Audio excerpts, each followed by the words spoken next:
the early access to divorce. So, I just found out a few hours ago that my wife has been very actively texting another guy for 2 years, and I am completely lost and confused and angry. I don't think this is a me being jealous scenario. I don't have a problem with her male friends, just the one that I have never met. Here is a timeline background. We met about 6 years ago at a Christmas party. She was a friend, my sister-in-law. I was 29, she was 33. We hit it off and I found her very charming and intelligent and attractive. From 2011 to August 2016, we dated long distance, flying distance. I was the first one to sleep with her. I know it is unbelievable, but it's true. Sometime in 2013, we trusted each other completely. We saw each other once or twice a month, and on my weeks off, I teach for a living. She is in medicine. We talked a lot on the phone and video call at least 3 times a day. We got engaged in summer 2015 and married August 2016. She moved in with me in August 2016 and I could not be happier. No kids, no sign of another guy being involved. I stopped all contact with girls back in 2012. As far as emotional background, I never had a second doubt about marrying her. We get along perfectly. Lots of kisses, lots of cuddles, amazing bonding, 3 to 4 times a week at least. Satisfaction on both sides, no arguments. We talk about the decisions we have to make and the problems we face easily. The only thing that gets her upset sometimes is the following. We are both from another country. I came here, USA, 17 years ago. She came here a little more than 6. Sometimes she talks about how much she misses home and how much money she could make if we went back and how her parents would be great support if we have kids.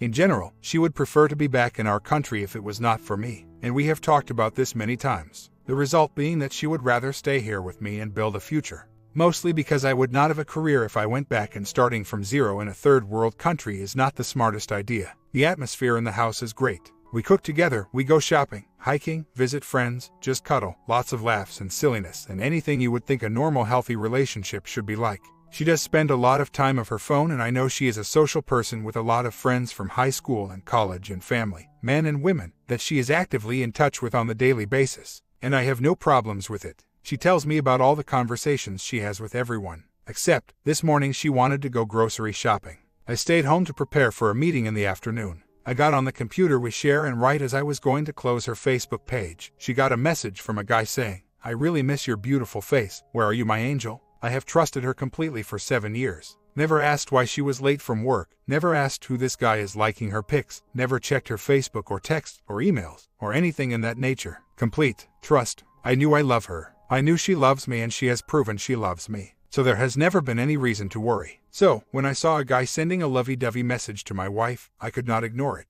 I opened her messages to discover 2 years of messaging back and forth from 2015 until this morning. She loves poetry and writers and emotional bloggers. She is friends with several of them on Facebook and shows me their pieces sometimes. The guy is one of those bloggers in my country. I took a copy of 200+ pages of texting between them and saved it on a flash drive. Came to work in the afternoon and read them. It starts innocent enough. They talk about writing things and poetry and Facebook posts and so on, but fairly quickly takes a flirty tone. Example, "I loved your last FB post. I felt a real connection with it. You are welcome, gorgeous. I wish I could give you a hug as a price." For a whole year of texts, it's basically flirting with lots of darlings and sweethearts and "I miss you and you brighten my day and what would you do to me if you were here" stuff. Every single one felt like a dagger. There was one mention of me in the text as her fiancé, immediately followed by the guy saying that he just got a divorce, and then right back to flirting. No mention of me ever again. The flirting escalates to the point of, "I really, really wish I could hold you in my arms and put you to sleep, my lovely poetic man." Still, they have not met in real life yet is what I'm thinking. We both went to our country for a 2-week visit in July 2016. We went separately. We could not get our work schedules to work out. The last Facebook message on June reads, "I'll be there next week. Can we meet up?" Then they exchange some phone app info so they can keep in touch after she gets there. Then there is nothing from June to November, and then they start with, "Something wrong with that app. Let's get back on Facebook." And the flirting starts back up with 20 times the intensity. All the way to this morning, when I was sleeping right next to her, holding her hand, thinking she is texting her school friends like usual, where they were jokingly talking about marriage. I really need help. I don't know what to do. Is this enough to full outrage? Am I blowing this out of proportion? We just got married 6 months ago, for crying out loud. Should I leave for a few days? File for divorce? Is it fixable? What if I get all the promises of no contact with this guy just to find out she is doing the same with another guy in 6 months? I can't even imagine how she would react. Deny, scream, leave. I am lost. Very, very lost. Please help me. Do I want to be with her? Yes, but I don't know if I should. I believe they've been using Telegram and maybe WhatsApp. I know the password to her phone, just never bothered to use it. We are both from Iran, from good families. I guess I'm having a really hard time believing this. Nothing was wrong with us. She tells me she loves me 10 times a day, not like the walking out the door I love you. Like, I would die if I couldn't love you. We have fun together, watch TV, cook, work out. How can she do this? How can she sleep in my arms and text some douchebag blogger how much she misses him? I'm going to keep it cool and try to get by with I have a bad headache. I'll try to get into her phone after work. Got to go to class now. I'll be back in 2 hours. Comment. Without a doubt they met in person, but since you're both Iranian, I don't know if they had slept together unless you have read it in the messages. If they had slept together, they would be constantly talking about what they did and how they can't wait to meet again to do it. Cheaters can't help but reminisce about the good time they had. This is a very deep emotional affair. Iya, what is your deal breaker here? Seriously, you two went to Iran in June to July 2016, and then she marries you in August 2016. She's cheating before and after you were married. That's too much disrespect. This is just too early in the marriage for cheating. My advice is to immediately divorce, or else you will regret it when she cheats again. Leave now before there are children in the future. She can go back to Iran to be with her boyfriend. Then you can pat yourself on the back for getting rid of her before you've invested more years of your life on her. OP responds, personally, the texts are enough for me. I'm too upset to translate the texts. But imagine how two 14-year-olds text each other. That disgusting I miss you, no I miss you more language. That is beyond my tolerance limit. I have no doubt of emotional cheating here. I don't know why I want proof of Pa before I confront her, but I need it. They never texted sexy pictures to each other on FB, but they have exchanged several pictures of themselves at work, in traffic, going to bed and, like someone said, I bet the dirty stuff is on Telegram. Starting to make my mind a little. Should I talk to some kind of therapist or lawyer? When I confront her, should I just print the text messages, give it to her, tell her I want her out by Sunday and leave, or stay and talk and try to be civil? Or what? The house is mine. No kids. We just did a court marriage and didn't sign any other documents. I don't think she would be the vindictive type, but then again, I didn't think she would be the cheating type neither. Our marriage is not official in our country, only US. At home, she went to the gym. I pretend to feel sick, left her phone home. I went through all of her messaging apps, found their conversation in Telegram. Looks like the only time they have used the app is when she was in Iran and they could not meet. She defiantly tried to meet him 3 to 4 times, but didn't happen. Either she was busy with family or OM was on a business trip. At the end she says, it's sad that I couldn't see you. Now I won't get to give you your present. I think that pretty much rules out PA. No more communication on Telegram after coming back. Apparently, they have been calling each other, both over there and here. It's probably her calling him whenever I'm not home. I'll try to find and talk to a lawyer tomorrow. Even if Pa has not happened, it would if there was the opportunity. The alone is driving me crazy. And like one of you said, during the whole year we were engaged, she was full on flirting with this guy. I'll talk to the lawyer and consider my options. She became a MD in Iran and then moved to the US through a research program with plans of passing the foreign doctor equivalency exams and get accepted to a residency position. The original plan was if she didn't pass the exams or didn't get accepted to a residency program in the first 2 to 3 years, she'll move back. She didn't get accepted by that deadline but got accepted to a fellowship program in Florida where she was from 2014 until the summer. She moved in with me. She got a very good chance to be accepted to a residency program this year. She would find out in March. We met during the first year she was here. Our long-term relationship didn't become serious until early 2013. She is from a fairly traditional family, in a fairly traditional country. I know she had many suitors in Iran, but according to her I couldn't imagine myself being in the same bed with any of them. I know she had a kind of serious boyfriend when she came here and that relationship was still around 7 to 8 months after we met.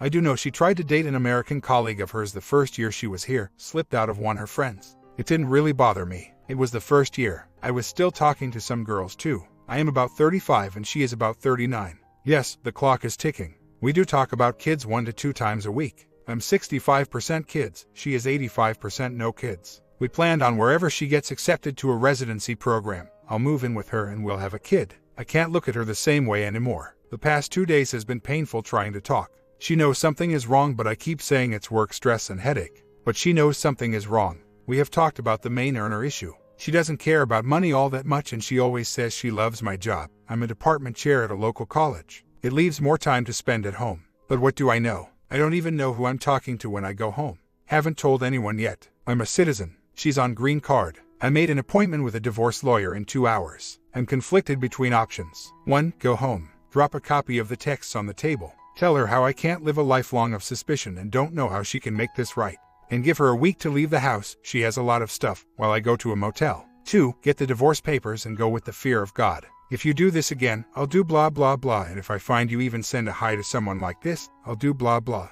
I'll try to be as stern and calm as I can be. 3. Go with option 1. Tell her how betrayed and hurt I am. Leave till Sunday and tell her to make up her mind about how she wants to proceed with the divorce route or the promises route. Please keep in mind, I love this woman. I've put all I am in this relationship.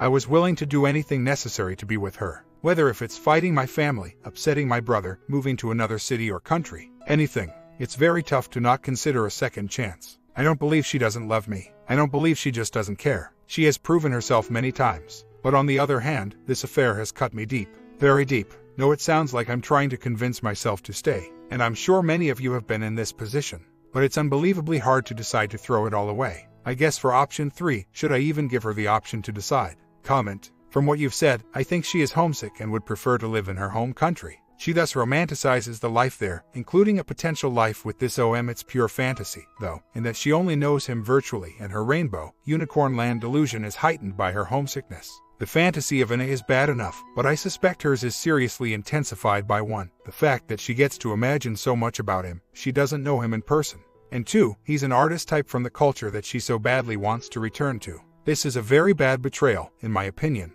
She has been living a double life for a long time now. She has cheated and lied with you, all the way into a marriage commitment.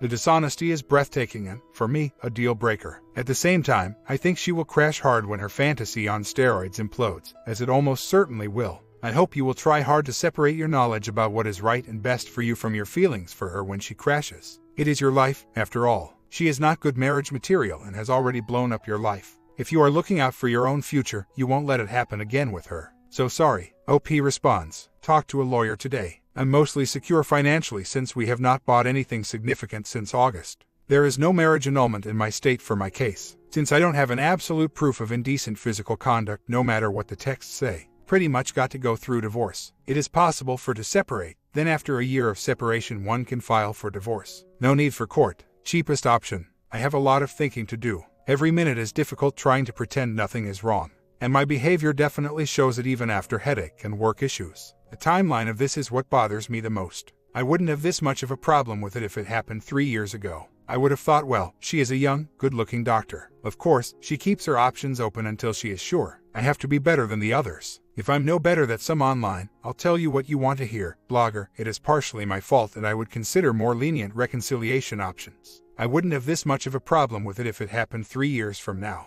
By then, the honeymoon phase would be gone and we would have actual problems and fights and arguments. If this happened, then I would have thought, well, people change. She has changed. I have changed. Relationships get boring. She might be looking for excitement. Both got to find out what is missing and fix it. And I would consider more therapy and sit and talk options. But this happened last year. We were just engaged like 2 weeks before they started talking. It was not official engagement. But me and my mother went to her parents' house in Iran, summer 2015, and we exchanged rings and lots of pictures and asked for blessings and all that. For 2 years I drove 7 hours to Florida twice a month to be with her as much as I could while she was full on flirting with this guy. I wish I had the time to translate the texts. Maybe someone could tell me if I'm overreacting here. They are hard to translate because a lot of it is baby talk in another language. I'm not sure if doing so here would be appropriate even if I take out all the names and contact info and pictures. I'm leaning toward this. Go home. Sit down to talk. Go over the story of our relationship. I think this helps me to remain calm. Then ask her what she knows about the guy. To tell me everything about her relationship with this guy. Ask her detail about their conversation.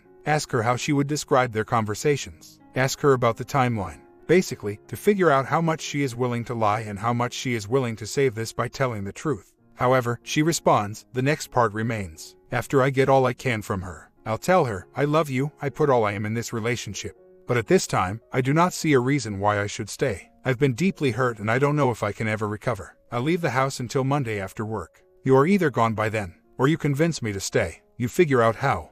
Then I'll go to a nearby motel and turn off my phone. Monday afternoon, if she stays, I'll listen and decide then. Well, I did it. Went home, sat her down and told her how much I love her and that I never cheated on her. Then I asked who the guy is. She tried to sweep it under the rug saying, oh, that's just some guy I talked to a couple of times on Facebook.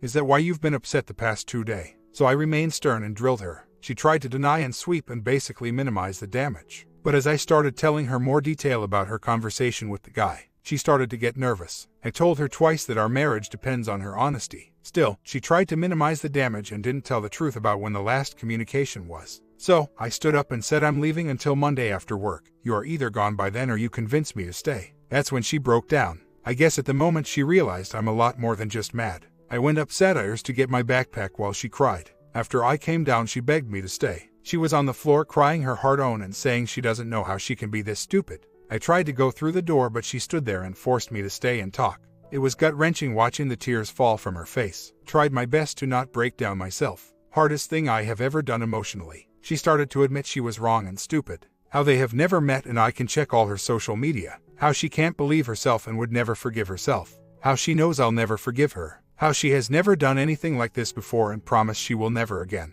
How she will do anything so I just don't leave the house. She begged and apologized as tearfully as anyone could. She begged for a second chance. I was mostly silent and just staring at her. Told her there is no way I can forgive her now or anytime soon and I cannot stay here. She offered to leave herself, but my mind was already set for this. Trying to hold back my tears. She kept asking what she can do so I stay. I said you figure out how to gain my trust again and we'll talk Sunday. Eventually I left out the door and told her I'll be back Sunday. I caved a bit. Do your thinking, do your crying, and find a way to keep me in this marriage, or we have nothing else to talk about, and left. She was on the floor crying as I left. The whole thing didn't take more than 40 minutes. Sitting at Wendy's now. Haven't ate anything all day. I think she fully understood how serious this is. She has never seen me like this. I'm just as upset. This didn't make me feel good, but I knew if started talking about how I felt I would start to cry with her. So, I kept on topic. I'm sure I'm missing a lot of what she said in detail. Overall, I felt her remorse. She has been sending me messages on Facebook nonstop. Haven't read them yet. Not planning to go home no matter what. Let her have at least a full day to think. I read her texts. She is taking responsibility for all of it. She is saying how sorry and stupid she is and how she will eternally be sorry for this unacceptable online fling. She says she never thought of it being more than a fling, so she didn't delete any of the texts. I don't believe this part. And how she would never think of any man other than me, and how she can't live without me and please come home and begging for forgiveness and all kinds of apologetic texts you can think of. But I do believe she is sorry. Unfortunately, in many ways she is still a doe-eyed teenager. She grew up in a traditional Middle Eastern family. Like most countries, girls are protected a lot more vigorously than boys. So, her traditional father and 4 brothers made sure to keep the girls safe, which resulted in pretty much no contact with boys until university. Even in university, most of her contact has been with her suitors. To explain what that means, in my country a suitor is a complete stranger who one day shows up at the girl's house with his parents and asks for ma, just because they heard from someone that a good girl lives in that house. Not always a complete stranger, most of the time it is someone the family member or a friend knows. For the most part, the suitor and the girl has never met before. Used to be that the boy and the girl would have no say-so in this deal. The parents would talk, and if they agree, their children would be married. Today most families allow the boy and the girl to actually go on a few dates before they make a decision, and the final decision would be theirs. So, until she moved here, her understanding of boys, let alone men, was very limited. She still has no clue about men's general behavior. Don't get wrong here, I have not caved. There are still so much to ask before I make a decision. But I also want to give her at least a chance to explain herself. 2 years later, final update. Figured it would be counterproductive either way after a decision was made. Got hundreds of texts from her over the weekend, all of them asking for forgiveness and her trying to show how sorry she is. Almost no response from me. I went back to her on Monday after work like I told her. She looked devastated. We sat down and talked for many hours. It's been 2 years and I don't remember everything. Pretty much all of the conversations were about how sorry she is and how she doesn't know why she did it, and she will work on finding out why and how to gain my trust and fix the relationship. She gave me access to all her social media accounts and phone. I demanded that one of her family members must know about this in full detail. She called her sister and her closest friend and told them everything. Didn't sign anything in writing, but it was fully understood that this is going to be the first and last chance. She did offer that she owes me one, but I don't need it, and frankly I don't think it would work like that anyways. She understood that she is not forgiven and won't be forgotten. I decided to give her a second chance. Today, we are still together and happy. I checked her phone and social media a few times over that past 2 years, without her knowing, and everything is cool so far. She spends a lot less time on her phone and there is no more midnight texting. Although I have not forgotten what she has done, I have chosen to not hold this over her head. I know if I made a huge mistake and got a second chance, I wouldn't want to be shamed about it. Unless necessary. I'm glad about how things turned out. I do understand that it has only been 2 years and there is still a long time to go to decide if a second chance was the right or wrong decision. But so far, I am happy and I have not seen any signs of affair. I was blindsided the first time. Learned a lesson to keep a better watch even if everything is going great, and hope for the best. At this point, I like to not relive that time. No burner phones. I actually looked into it. There was only one type of burner phone provider in the country at that time, and I had a friend check it out. Could not find any evidence of a PA, even checked the places and the people she said she was with during her 2-week visit, and it checks out. I am keeping an eye out for behavioral changes and check her social media less and less frequently now. Couldn't find any issues. We did talk a lot about why the behavior. She is a everybody is a good person until proven otherwise type of person, which leads her to be too friendly with guys. She didn't go to a therapist per se, but she has a few therapist friends from med school which she talks to. She tells me about all guy communication now from the beginning. Not an I demand to know kind of way. It's one of the things I noticed her doing on her own, and she asks me if it is passing the polite zone into the too friendly zone.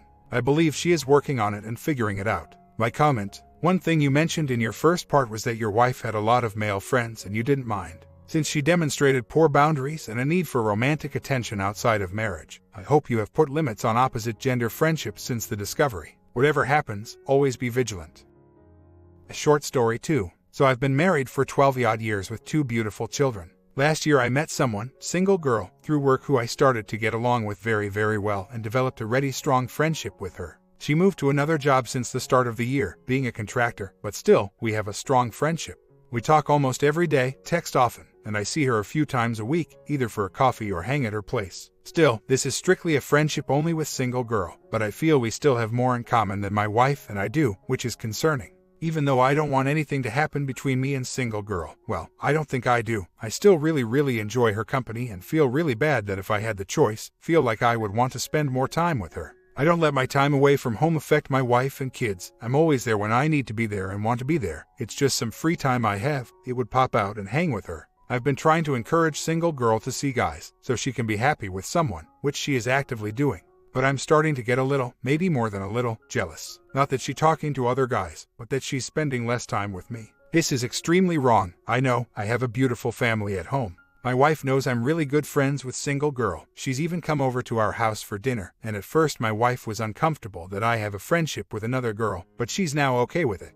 But probably won't be okay with it if she knew that I've been spending more time with her than I've been letting on. Single girl and I have acknowledged that we're best friends, and there is an unspoken understanding between us that it will never go any further than that. So, I know that me spending secret time with single girl is wrong. I know that it's wrong of me to feel like I want to spend more time with single girl over my own loving wife. And I know it's also wrong of me to feel jealous of single girl talking to other guys at the expense of talking to me. It's all a big pile of wrongness, but I simply cannot help how I feel. And I know I should put a stop to it all and go cold turkey or at least reduce the contact. But, well, to be honest, I don't want to. I know people aren't going to say that it's okay or you can make the situation work, because I know that not right. I can't have the best of both worlds. Thinking hypothetically, I know that even if for whatever external to this situation reason me and my wife separated, I know that single girl and I would never take things further. But why then do I wait for her to text? Why do I want to call her or spend time with her? Why does it feel better than me and my wife? I know for a fact that when I first met my wife years and years ago, I felt the same way as I do now with single girl.